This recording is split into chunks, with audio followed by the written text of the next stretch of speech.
member at pagpapaganda ng church. So tayo, busy tayo sa pagpapakunti. Hindi naman po.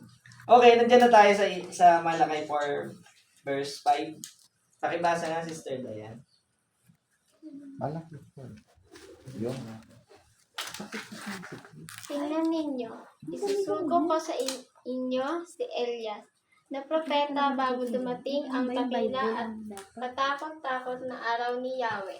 Okay, may binanggit po na dakilang araw. Kumbaga sa English, great day. Great day of the Lord and dreadful. Sabi, may binanggit na great day and dreadful day of the Lord. Bago daw dumating ang, anong sabi sis? Bago daw dumating si Kristo, tumbukan na natin, si Jesus Christ, isusugo daw sa atin si Elias, ang propetang Elias, para sa araw na dumating yung great day and dreadful day of the Lord, ay makapaghanda, maibalik daw sa atin lahat ng bagay. Tuloy natin, verse 6. Okay, verse 6. At ipapanumbalik niya ang puso ng mga ama sa mga anak, at Okay. ang puso ng mga anak sa kanilang mga ama, Ama. upang hindi ako darating at lusubin ang lupain ng may ganap na pagkawasak. Okay, mapapansin nyo po, merong ama at merong anak daw. Ibabalik yung puso nung ama dun sa mga anak. Tatalakayin po natin mamaya kung sino yung ama at sino yung mga anak. Okay, basahin po natin. Tandaan po natin yung pagparito ni Elias ay yun yung siya talaga. Okay? Pangalawa, ito yung sa katauhan ni Elisha. Si Elisha po siya yung parang sumunod na propeta nung si Elijah ay nawala or ginot up, yung balabal ni Elijah, ang nakakuha ay si Elisha. So double honor po ang nangyari. Double portion of anointing. Ibinless niya si Elisha and then nakuha niya yung balabal ni Elijah, ni Elijah, na which may anointing. Yun yung ginamit ni Elijah nung siya ay nagpa-prophecy. And then nung nakuha ni Elisha, napunta sa kanya yung anointing. So double purpose of anointing, Pastor, di ba? Okay, basahin natin yung Matthew 17 verse 11. That was the great day of the Lord is first coming of Jesus Christ. Inihahanda yung puso ng mga ama para doon sa mga anak. Okay. Matthew 17 verse 11 basahin niya. Sige. Sino pwede? Joshua, may Bible ka dyan? Matthew 17 verse 11. Meron? Meron ka magbasa, be? Ito, meron ka Ay, magbasa. may Bible ka? Ito, Bible. Dali. Kaya mong basahin? Kaya marunong siya magbasa. Joshua, ito Joshua. Basa. Ito malaki. Ito malaki. Basa. Ayan, yung Sige. nakablue. Pablo. At sumagot siya at sinabi katotohanan si Elias ay paririto at isasauli ang lahat ng mga bagay. Datapwat sinabi ko sa inyo na naparito na si Elias at hindi nila siya Nakikilala. Okay. kundi ginawa nila sa kanya ang anumang kanilang inibig. Gayon din naman ang anak ng tao ay magbabata sa kanila. Okay. Ang nagsasalita po dyan si Kristo. Sinabi ni Kristo, dumating na si Elias. So si Kristo, bago siya dumating, merong Elias na Susugurin. nasusuguin. So sa katangian ni Elias, na propeta na binasa natin sa Malakay 4 verse 6. Ito naman yung Elias na nagpe-prepare bago dumating si Kristo. And then nung dumating na si Kristo, Sinabi niya, hindi nyo baga alam na dumating na si Elias? At hindi nyo nangakilala, sabi niya. Hindi nyo siya na-recognize, kumbaga. So, sino po yung tinutukoy ni Kristo? Ito po ay si John the Baptist. So, si John the Baptist po, tandaan po natin, siya yung nagbautismo kay Kristo. Now, nung siya ay, di ba, pumunta si Kristo doon sa River of Jordan para magpabautismo kay John the Baptist? Ano sabi ni John the Baptist? Magsisi kayo. Sabi pa doon sa talata, ibabalik at ano ba yun? I-restore All things, yung lahat ng bagay. So, Doon sa bago 11 dumating si Kristo, na-restore ba ni John the Baptist? Hindi pa niya na-restore, bagkus may prophecy pa na parating eh. Hindi si John the Baptist ang tinutukoy niya na magsasauli ng lahat ng bagay.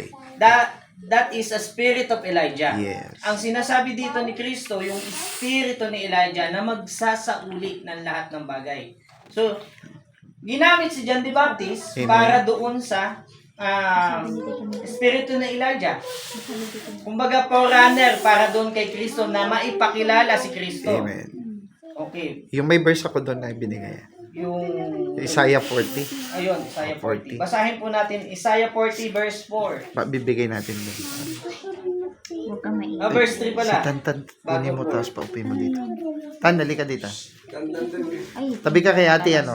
Dito kay ate. wala na. Nawala na yung Doon, doon. Isaiah. Doon, oh, upo ka doon. Tabihan mo siya, ano? Isaiah 40? Ayan. Isaiah Yan. 40 pa? Makinig mo. Kasi ini-istorbo niya si ano eh. 4, ito. Sige, basa. Sino pwede magbasa? Si Joshua, Joshua, ikaw ulit? Sige, ikaw na. Sige. Yung verse 4. Sige. Bawat libis ay mataas sa bawat bundok at burol ay mabababa at ang mga bako ay Matutuwid. At ang mga hindi pantay na Daan. bako Ay, sige. ay mapapatag. Okay na. Dito muna sa verse 3. Okay, sige. Ang tinig ng isang Sumisigaw. ihanda ninyo at sa ilang Ang daan. ng Panginoon. Okay. Yin. Pantayin nyo Sa ilang. sa ilang mga Ang mga lansangan para sa ating Diyos. Okay, tandaan po natin, sabi doon may sumisigaw. May shout. May sumisigaw bago, kumbaga, forerunner siya ni Kristo eh. Yung sabi doon, ano ba to? Ano bang tawag doon? Repent. Humingi kayo ng, ano bang sa Tagalog? Magsisi Magsisi. kayo. Yan yung sabi ni Sabi ni John. John the Baptist. Yes. That was is a spirit of Elijah. Nung si Elisha ay ginamit, Tanong mo lang mo. major prophet din si Elijah. Siyempre, siya major prophet. Major prophet. Isa yan. Elijah. Major prophet yung 5 promise, diba? Si John the Baptist. Okay. Yung shout na sinasabi dito, ito po yung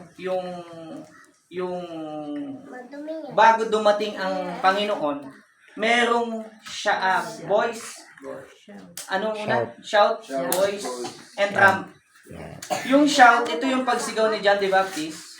Yung voice, ito yung tinig niya Si Kristo mismo yan. na si Kristo mismo ang nagsasalita. Manifestation. Nung nag-share na si Kristo ng Kingdom of Heaven, kahit nasa loob ng 12 apostol, nagulumihanan sila. Parang nagulo yung kanilang Hawakan mo, Joshua. law na sinusunod patungkol sa Elijah na dumating. Di Hindi nila na kilala nakita. si Elijah. Sabi nila, Panginoon, ano baga? Itong mga apostol, aral. Mga nag-aral ng sekular ng mga Bible theology. Yes. Pero nung si Kristo ay nagsalita, kanin ninyo ang aking laman at inumin nyo ang sangong ito. Ang dugo. Nagulumihan na sila, Panginoon. Literal namin iinumin. Pero ang sinasabi doon, yun yung kingdom of heaven na ipinapakilala ni Kristo. That is revelation. sabi nga kanina ni Pastor, revelation of Jesus Christ na nanggaling mismo sa Ama. At ito yung thunder na ibinibigay niya doon sa panahon ni Kristo. Ngayon, punta tayo doon sa part B. Bago mag-part B, O, sino yung shout ngayon? sino yung shout? Sino yung nagsya-shout ngayon? Si John the Baptist doon sa part A na Spirit of Elijah, merong part B na Spirit of Elijah din na nagsya-shout. Ito yung dispensation, 7 church ages. Wala kasi tayo. Wala yan eh, wala. Gusto kong magsulat. Walang sulat. Ay, yung ballpen. Ano ba yun? Wala na eh. Wala. Yung 7 church ages, Tapos tayo. alam naman natin that is the end time ages. Nasa huling kapanahunan na tayo. Yung nagsya-shout dito sa part B na Spirit of Elijah, iano natin si Wala. Revelation. Ano ba yung binasa mo kanina, Pastor? 1 Thessalonians 4:16. 4:16. Pakibasa. O, dito, ito na lang yung ano mo. Ayan. Kaso iba to eh. Ibang, hindi yung application kasi nito. Wala yung church ages dyan eh. Yan yung, wala nga yung church ages. Okay, sige. Yan yung panghuli. Oo, ito yung dread. Yan yung panghuli. Yung second coming. Wala. Wala eh. Okay, pakibasa po 1 Thessalonians 4:16. 1 Thessalonians Yan. Ito yung kailangan may mag-shout, kailangan may mag-voice, 3:16. 4:16. Dito naman na tayo. kailangan may mag-trump. Si Ate Maricel. Sige nga po. Diyan po ba? Hindi. Unang Thessalonica. 4:16. Nay, kaya pang basahin, Nay? Nay, ikaw, Nay. Kaya, papabasa ka. Nay, ito, Nay. Ito, malaki to. Yan, Nay, yung may 16.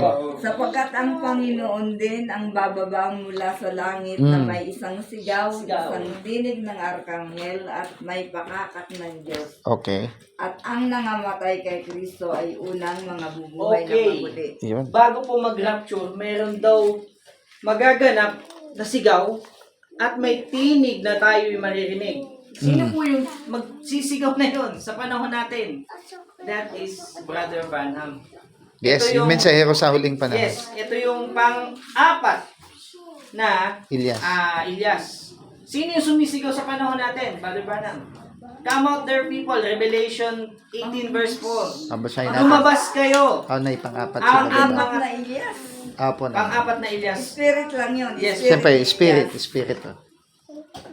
Baka mabigla si nanay. Sinabi mo, Ilyas. Eh. Pang-apat, yung una si John the Baptist. Hindi na, si Ilyas Propetang mismo. Ilyas. Si Elias. Elias mismo. Ay, Ang pangalawa si Pangalawa po si Seo. Eliseo. doon pa sa luma. Yes. Lumang tipan. Pangatlo po, John the Baptist. Si John the Baptist. Ayun. Yes. Pang-apat po is Brother Branham. Si William Branham. Papakita po natin kung sino yung nagsha-shout at sino sumisigaw. Revelation 18 verse 4. Ate Maricel, ikaw na. Ito, pwede. 18:4. Pwede. At, Tay, okay ka magbasa? at narinig ko ang ibig tinig Hindi, ito na lang. mula sa langit na nagsasabi, mga silabas kayo sa kaniya, bayan ko, at upang huwag kayong mangaramay Mga ramay. sa kanyang mga kasalanan, Okay. at huwag kayong magsitanggap ng kanyang mga salot. Okay. Grabe yan. Oh. Bakit po tayo pinapalabas? Kanino tayo pinapalabas ni Brother Branham? Ito po Sistema. yung sistema ng traditional. Ito yung iniwan sa atin ng Mother of Harlot. Yes. That is The Roman Catholic Church. Roman Catholic Church. Yung traditional na nasa Pilipino, alam naman natin, ang Kastila ang unang nagpadala dito ng Kristyanismo. At iyon ay Catholic, Yes. Catholicism. At na-adapt ng ating mga mininuno, mga kultura ng Pilipino. May mga traditional. Pagka Katoliko, ang sabi, Katoliko na kami mamamatay. May mga deboto na talaga hanggang ngayon. Kahit- Kumbaga, Ayaw nilang tumanggap. Eh. yes, sabi ni Brother Branham, lumabas kayo dyan mga kapatid. Yes. Ang kaso, nung lumabas, meron pa rin traditional sa loob ng end time. Kumbaga, Basahin mo yung Matthew 25. Ayan, basahin natin yung Matthew 25. Pinalalabas verse 5. no? Sabi niya, labas na kayo. Come out. Oo. Matthew 25 verse 5. Ay, Verse 5. Bago dumating po si Kristo or yung pag-agaw, yung rapture na hinihintay natin, meron munang magsishout. Ito na po si Brother Branham. Ito yung ginagawa niya. Lumabas kayo mga kapatid. Verse Ito po, 6. pakibasa. Verse 6. Ate Maricel. Matthew 25 Verse 6. Ngunit noong hating gabi na ay may sumigaw. Yun. Tingnan ninyo ang lalaking ikakasal. Punta na kayo at salubungin siya. Okay, Punta na daw rapture po yan. Yan po yung pagbabalik ni Kristo at aagawin niya yung kanyang bride.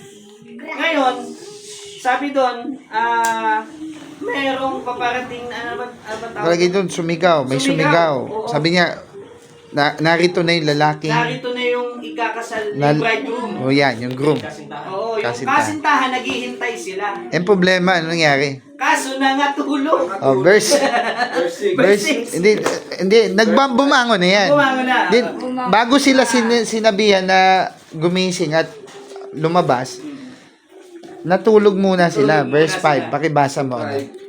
Puyat kasi. Napuyat. Napagod. Kuya Bal, sige. Samantalang nagtatagal nga ang kasintahang lalaki ay nangaantok silang lahat at Iyo. nakakatulog. Ano kaya trabaho, call center? Top. Hindi po, ibig sabihin, Yun yung sistema. nanlamig.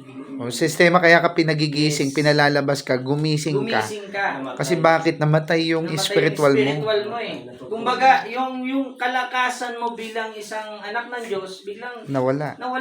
nanlamig. Lamig. Backslide. O, pati yung linggo, imbis na mag-attend sa Bible study, hindi umattend. Di ba? O, isa yun. So, ibig sabihin, may mga tutulog talaga sa araw ng Capture. rapture.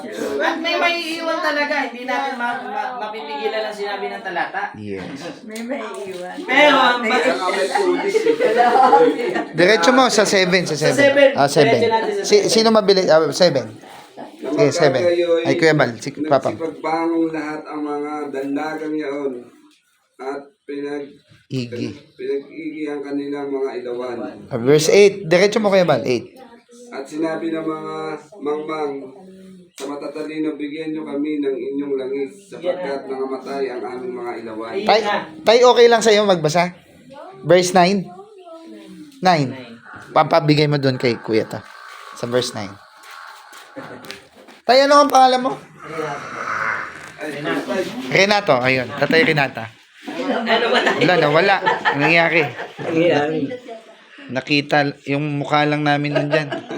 Ayan tayo. Verse 8, 9, 9. Dadapat sumagot ang matalino. Yun. Magsasabi, baka mawalan kami. Baka maubos. Kaling hindi magkasya ng amin sa inyo. At magkakaroon mula kayo ng nababalik nabibili Langis. ng langis. Ayun. Oh, sabi tayo. Ay, sabi dito. Ayan, nagsisagot ang mga matatalino na nagsabi, baka sa... Sige na, 10 tayo. At samantalang sila nagsiparoon sa pagbili ng dumating ang kasintahan na lalaki at yung mahanda. Pumasok ang kasama niya sa pigil ng kasalan at inilapat sa pintuan. Ayun. Amen. May naiwan eh. May naiwan daw po eh. Sabi ng talata. Yes. At parang ang damot nung voice, no? Sabi niya, hindi pwede. Pero, Ba't hindi niya sinira? bakit hindi na sinare? Kasi wala nang oras. kung mag-share din siya doon sa mga mangmang, Maiwan siya. maiwan din yung wise. Tapos na. Hindi na panahon eh. Kasi, in a twinkle of an eye, ma-rapture. Sabi nung... Kukunin yan. Yes. Sabi nung matatalino, baka maubos yung sa amin. Ang sinasabi nila doon yung time. Hindi nila mauunawaan sa isang upuan lang. Kumbaga, ito yung habang panahon. Hindi, ano ba yung ipambibili nung mga mangmang? Mangmang. Ano ba yung pambibili mo? Ano ba yung bibili nila? Yung langis. Ano ba yung langis? Yung langis, Holy Spirit yun eh. Revelation yun eh. Ano yung pambibili mo? Ito yung oras mo sa kanya. Wala nang oras. Hindi na panahon eh. Ibig sabihin mo, yung tribulation period, doon ka pa mag-Bible study. Sige na, share mo na sa akin. Share yun. Revelation yun. Oo, di ba? May mga missile na dyan eh. Share mo na ako. Inuhusig na yung panahon. Hinahanap na yung mga Kristiyano. Madamay pa sila. Okay, bago tayo dumating sa dreadful day, ito yung last Elijah eh. Yes. Yung voice of the seventh angel, ito na po yung seventh angel. Magkabukod po, tandaan po natin yung seventh angel, may heavenly angel at may earthly angel. Revelation 10:7 and Revelation 11 verse 15.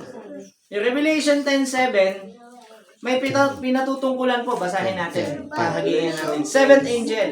10:7. 10:7. Yan. Kuya Van, sige pa.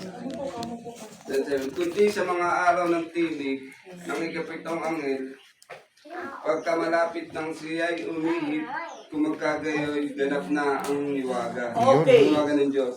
Ayon sa mabuting balita na kanyang sinaysay sa kanyang mga alipin na mga propeta. Sabi doon, but in the days of the voice of the seventh angel, sino po ito? Si Brother Branham. Ate Maricel, kilala mo naman si Brother Branham, no? Si Brother Branham is Yung nasa booklet eh. May booklet tayo nun. 20th century prophet. Nasa Guinness Book of World Record po siya at recognized po siya sa lahat ng sect of denomination. Ngayon, Baptist. hindi na siguro. Ngayon, Kasi tingin na nila, ano iba na na. eh, Pero false prophet before, walang katulad niya Yes. nung panahon niya.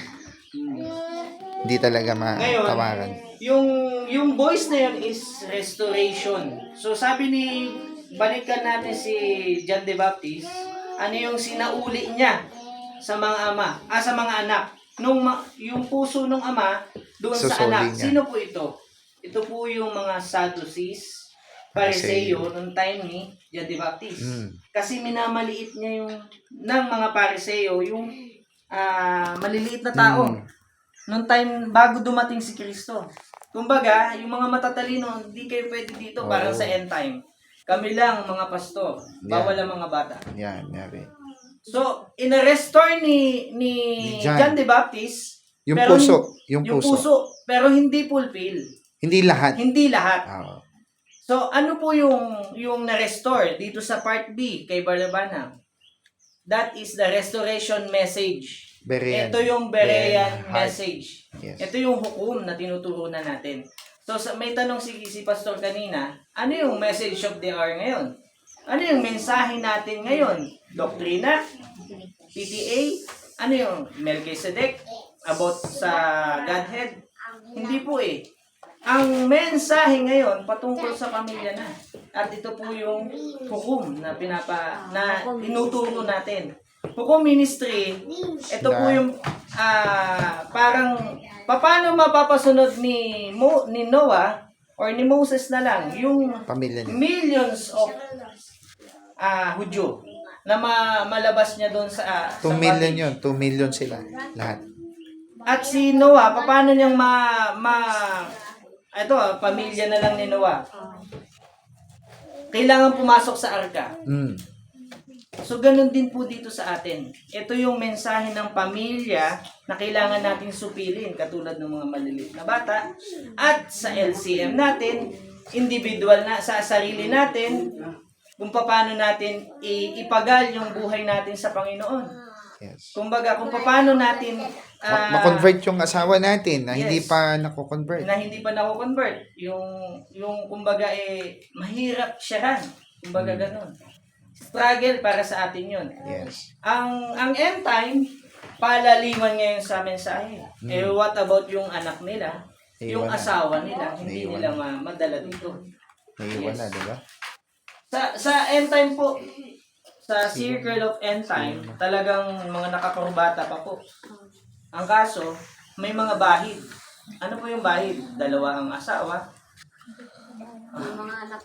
May anak pa sa ibang Grabe babae. yan.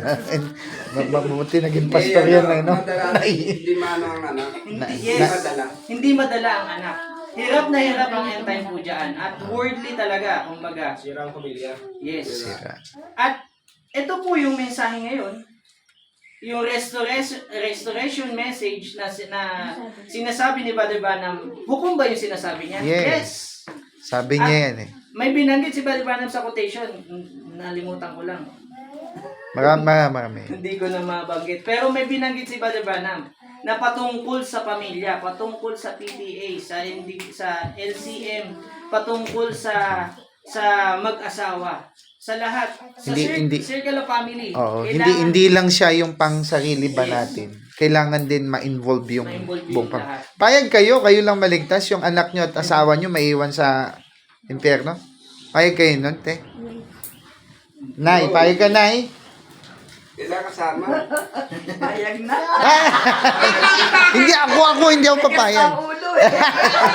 Sumuko ka agad eh, no tay, no? Hindi pa huli. Hindi tayo dapat sumuko. Si Tatay Renato, di ba tay? Si Tatay kasi single eh. Sarap maging single. Katulad ni Paul. Si Paul, di ba? Walang asawa si Paul. Sabi niya, kung maaari, huwag na kayo mag-asawa. Sa ganang akin lang naman yun, sabi ni Paul. Pero kung hindi nyo mapigil, mag-asawa kayo. So, ang sabi ng Panginoon, bakit kaya sinabi niya na kung maaari, huwag ka na lang mag-asawa? Kasi, responsibility mo yung asawa mo. Eh ngayon, bahala ng Diyos, pag-pray na lang natin yan, ma-convert din yan. Paano kung hindi? Oh. Sabi ni Brother Nico, Nay, may pastor daw ng end time. Mayroon talaga akong kilala, 2 ang asawa na end time pastor.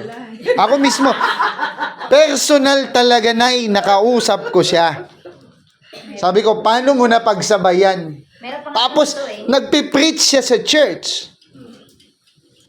Oh. Pero may anak siya doon sa dalawa. Parehas mayroong anak. Yung ang may anak na End time pastor, kilala pa yun. Gusto Kilalang mo kilala. nang magpastor, kaya na magpastor. Kaso lang na yung mga anak niya, may tomboy, may ano kung ano, hindi siya pinayagang magpastor. Hindi pinayagan. Yan pa. Sa payan na, di ba? Kaya nakakaawa. Oo, diba? Kasi responsibility kasi matindi po kasi ang pagiging manggagawa. Hindi po yan basta-basta. So, Natuloy syempre, naman siya magpastor na yan. Sa bahay. natuloy. Okay, balik ko na sa Sa atin. Okay. Balik ko na po dun sa restoration message. So, bago dumating ang rapture, may i-restore yung message. Yun nga, nabanggit na natin, yung hukom message. Ito ay patungkol sa pamilya. Hindi po ito yung kung ano yung antas na nararating mo. Kung ano yung doctrine ang natanggap mo. Amen. Ito po yung patungkol na sa pamilya. Paano mahimok mo sa sasagawain. Hindi lang yan, Brother Nico, yung nalaman lahat ng doctrine, di ba? Di ba, nalaman mo na yung doctrine lahat sa Bible. Anong susunod? Yung asawa mo, hindi niya alam yung doktrina na yan. Di sharean mo. Hindi nakikinig. Di pagtiisan mo. Anong sagot doon kung ayaw makinig? Pagtiisan mo. Bakit kaya mong pagtiisan yung iba? Yung asawa mo na mahal mo, hindi mo kaya pagtiisan. Amen. Ate Maricel, ha? Natiis ka, sinapak-sapak ka pa eh. Tapos yung share lang, ngayon mo, ayaw eh. Meron tayong kapatid na ganun eh. Oh, matitiis niya. Pero Napabayaan sa pagkain. pabayaan, nabugbog pa, no? Pag-uwi pa, lasing pa. Paano naman yung share mo din yung asawa mo? Nay, hindi ka dapat sumuko. Kung hindi niya pa naintindihan, step by step lang. Yes. At, Nay, ang predestination hindi nakabase sa kung anong araw ngayon Yes. ginagawa natin. Yes. Nakabase ito dun sa puso ng tao. Decision. Desisyon ng tao. Paano kung bukas? Nagdesisyon siya. Yun. Naging Berean siya. Nag-decide siya. I follow Jesus, Yes. susunod ako sa Panginoon. Yan, nandito lang. Yung predestination, kaya nga predestined. Balik ka, Nakatadhana na yung taong maligtas. Base dun sa desisyon Ng niya, tao. ng tao. Hindi para doon na pinag-pray mo lang ipag-pray kita. Paano kung sumuko si nanay, tapos bukas pala na nagdesisyon na si tatay? Oo. O di, kasalanan mo. O, di ba? Yes. Ikaw ang sisi ni Lord. Alam mo, anak. Magdidesisyon na kahapon eh. Tapos ayaw mo. Yan. Oh, lagot, di ba? Pero hindi din po natin sinasabi na magpalalim. Yes, hindi lang yon. Hindi lang doon. May turo din tayo na kailangan natin magtanong. May apply, di ba? May apply sa buhay. Yung tanong na kailangan mong malaman patungkol sa 7 church ages, ano Yeah. ito. Habang wala pa si Kristo at habang, yun nga yung inire-restore eh. Hmm. Sa isang, halimbawa kay Ate Maricel na lang, hindi mo alam yung Godhead. Tatlo ba ang Diyos o isa? Hmm. Kailangan ma-restore. Nasa atin na yan eh. Yes. Yung revelation na ibibigay sa'yo ng Diyos, yun na lang yung parang pag bibigyan mo na lang siya ng time. Amen. Pag-aaralan mo na lang siya. Pero alam mo na siya, i-restore na lang natin. Sabi doon ni Brother, nung mga Spirit of Elijah. So, yung seventh angel, hindi po ito